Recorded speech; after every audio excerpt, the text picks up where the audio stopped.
숨 하나로 이승과 저승의 경계를, 숨 하나로 바다를 누비는 사람. 그 이름 바로 해녀. 직접 노를 저으며 뱃물질을 해나간 출가물질. 맨몸으로 바다로 투척해 채취한 해산물로 가족의 생계를 책임져온 강한 어머니들이다.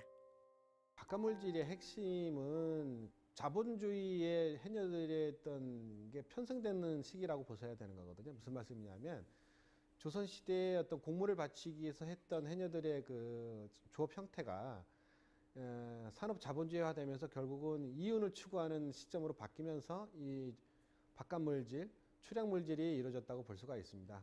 그 과정에서 한반도나 일본은 하나의 시장인 거죠. 그 시장의 개념으로 봐야 되는데 그거를 이제 어떤 형태로 갔느냐, 대부분이 이제 마을 단위로 갔기 때문에 서로 모르는 사람끼리 만나는 것보다는 마을 단위로 가서 거기서 일정 기간 뭐 하다가 오는 경우도 있고 아예 거기다가 일제 시대에는 이제 거주해서 아예 지금까지 살아 계신 분도 계신 거죠. 함께 바다로 가고 함께 망망대해에서 서로의 이름을 불렀다. 살기 위해 물의 생을 택했지만 숨과 안 보이는 대결을 하며 치열하게 살아왔다.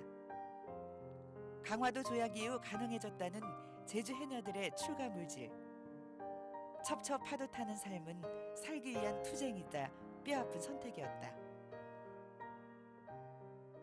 오사카 시립대학교의 그 일본인 교수가 그런 논문을 썼고요. 거기에 이제 해녀들이 이제 중일전쟁 당시 화약의 모자람으로 인해서 그 화약 원료인 감태를 생산하기 위해서 제주도 해녀들이 일본으로 이제 거의 징용하다시피 끌려갔다라는 내용은 나와 있습니다. 아마 후속적으로 우리가 그에 대한 본격적인 조사가 제주도의 입장에서는 진행이 되어야 할 걸로 보고 있습니다. 말 한마디 안 통하는 이국에서 바다를 끼고 산다는 건 겪지 않곤 감히 말할 수 없는 삶이었다. 시대의 거친 파도를 헤치며 차별과 편견을 이겨내고 살아온 제주 해녀들의 망향가는 바다 위를 휘돌아 고향으로 간다. 위대한 어머니였고 강인한 제주 여성, 현해탄을 건넌 제주 해녀들을 기억한다.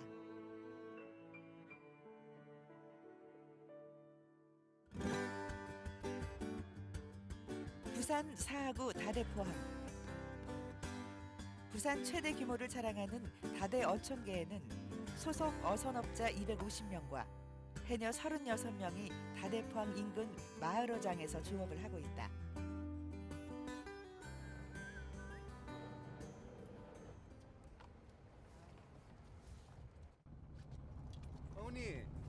어머니 고향이 어디세요?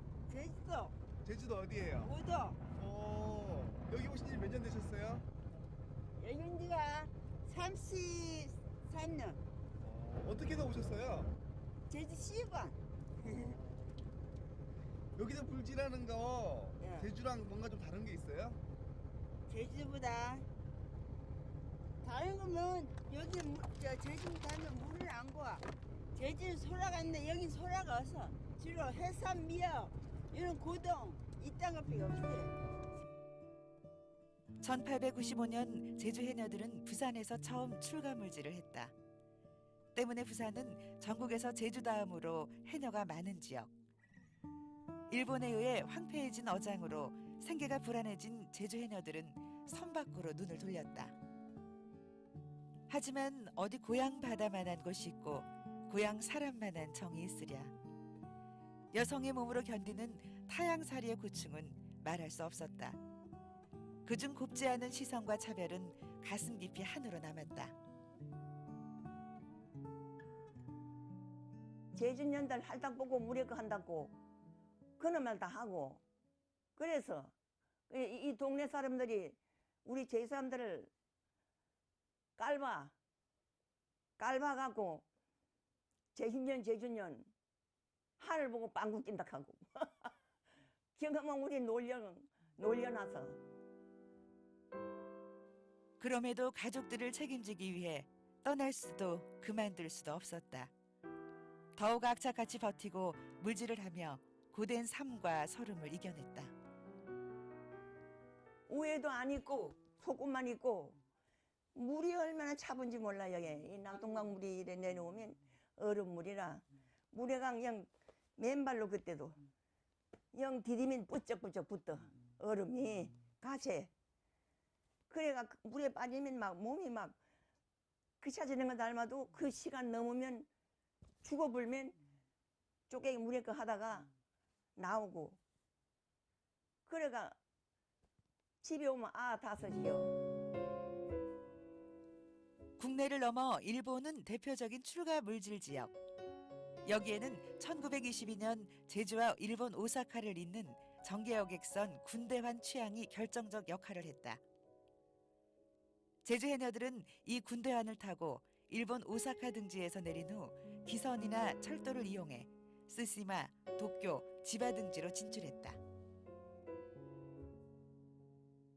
일본 상인들이 제주도 해녀들을 고용하게 되면서 제주도 해녀들이 그 여러 가지 노동을 통해서 많은 상업적인 그런 수익을 얻게 됩니다. 그래서 해녀들의 물질의 결과가 이게 상품화됨으로써 해녀들이 이제 본격적으로 자본의 맛을 들이게 되었던 이게 제주도 해녀들이 출가 물질 나가게 된 계기가 되고 본격적으로 일본에까지 진출하게 된 것이 아닌가 생각합니다.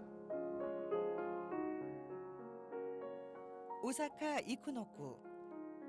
제1제주인 2세인 송선희 할머니를 만났다. 송선희 할머니의 어머니는 바로 영화 해녀 양씨로 잘 알려진 양의연 할머니다. 해녀의 딸, 그녀가 기억하는 어머니의 모습은 어떠할까? 여름 되면 또 테마도 갈 때니 여기서 그 해내다 드는 수건, 모자, 이리 고목싱, 근데 이 바지도 몸빼 바지, 그 문짝 상간다. 얘는 입을 보따리로 5개 주면 상간다. 그뭐 장사에 장사. 그뭐 해내들 다 2개 주세요, 하나 주세요, 모자 주세요. 다 사고 가. 이리 고무신 주세요. 그 다 팔아. 가을 되면 돌아온다. 그거 제가- 팔고 팔고 물질하고 경험한 가을만 돈 벌었죠. 양희연 할머니는 1941년 출항 물질을 하고 돌아와 제주에서 해방을 맞았다. 그리고 4.3으로 혼란스러운 시기, 생계를 위해 밀항을 선택했고 일본 각지의 바다를 돌면서 평생을 해녀로 살았다. 힘든 삶의 고단함 속에서도 꿋꿋하게 역할을 다했던 그녀. 모성애의 헌신 같은 제주도 어머니, 해녀 양희연 할머니다. 불쌍한 어머니야. 정말 불쌍한 어머니야 생각은. 아래 인생으로 생각하면 여자로서 살질 못했으니까. 우리 어머니 모양으로 고생하고 불쌍한 어머니는 없어. 우리에게도 존경 못 받고. 난 존경 안 했습니다. 솔직히 말하자. 지금이나 어머니가 세상을 버리고 불쌍한 인생이다 나하고 생각. 나도 여자입니다. 양우연 할머니는 주로 머구리빼라고 불리는 잠수기선을 타고 물질을 나갔다.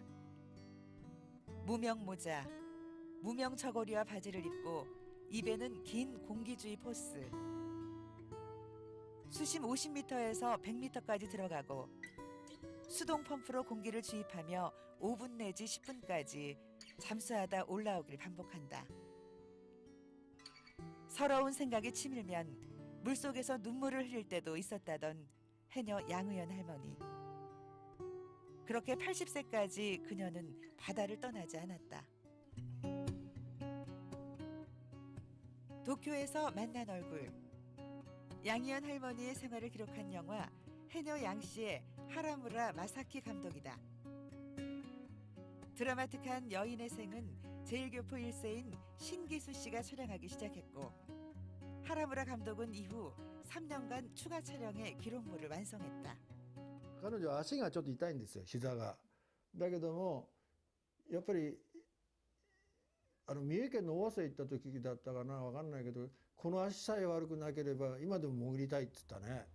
それはやっぱり一つのやっぱりこのきつい労働であったかもしれないけども、海女として生きてきた自分のやっぱりこのなんていうかたくましさじゃないけど、その仕事に対するね思い入れっていうか、辛いかもしれないけど、その仕事が自分にとって好きだった。要するにアマってのはもうボロい商売だって彼女言うんだけど金がすごく入るわけですね。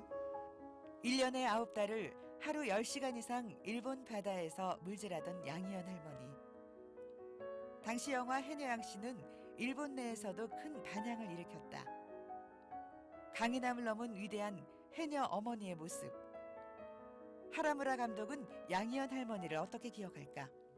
だからやっぱりあれでしょう、家族とか子供に対するそれを思いというかね、絶対だって在日社会っていうのは厳しいから逆に言えばヤクザっていうかチンピラになるのもいるわけですよ、はっきり言って。だからもうこの人は絶対にもう人に後ろ指さされるようなことはさせたくないっていうすごいそういうものを持ってる人だからなんていうかな、原動力がとにかく子供のことだけを考えてきたっていうかそんな感じがしますよね。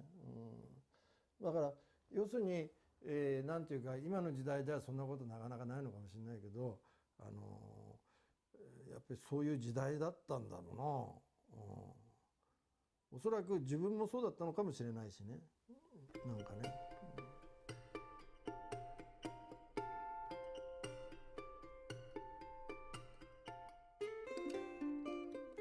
오사카 이쿠노쿠에서 올해 90살 박춘란 할머니를 만났다.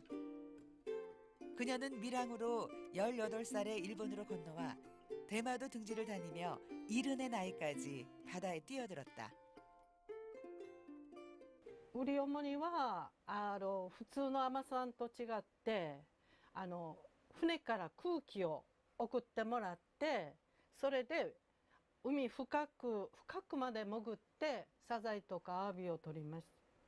だからアボジがいつも命綱とその酸素を送るホースそれを持って主にからの合図で引き上げたりそのまま海の中にいてたりしたし 일명 머구리 잠수는 힘들고 위험한 작업이다. 물 밖으로 나올 때는 천천히 나와야 하지만 감압을 못해 목숨을 잃는 이들도 많았다. 죽음의 문턱을 넘나들며 한 작업. 그렇게 번 돈을 가족과 고향을 위해 썼다. うちの어머니はあんましかしてませんけども今大阪に来てこんなちっちゃな家ですけどもこの家も買って隣の家も買って息子にやり久野森もいてたんですけど久野森の家も買ってあげたしで今まで生活をしてきて普通だった何の収入も今はありません。生活保護も受けてません。でも今生活してるのは自分が若い時に一生懸命海女をして貯めたお金でわずかですけどそれで生活をしてます。今もしてます。 1930년대 일본으로 출가 물질을 떠난 제주 해녀들의 활동은 기록에서도 찾아볼 수 있다. 오사카항 방파제에서 물질로 키조개를 잡아 돈벌이를 하고 계절마다 해산물을 채취해 억척스럽게 돈을 벌었다. 1932년 출가 해녀 현황에 따르면 5천여 명의 출가 해녀 중 1,600여 명은 일본으로 갔고 고향으로 보낸 금액도 만만치 않았다. 제주는 전통 그렇게 농업 방식이어서 이렇게 현금 수입이 거의 없었습니다. 근데 이제 그 해녀들이 벌어들인 게 현금 자체가 다시 그 땅을 사고 토지에 재투자를 해서 이제 그 농업 생산량이 늘어나고 기본 산업으로 이제 확대가 되고 그것보다 더 중요한 거는 그분들이 그걸 자체 지역의 그 자녀 교육에 투자를 했다는 거예요. 그래서 인적 자원 교육에 투자함으로 인해서 그거 자체가 지금 제주의 어떤 그 인적 자원이라든가 교육 수준의 기본 인프라를 구축한 그런 어떤 사회적인 역사적인 기여를 했습니다.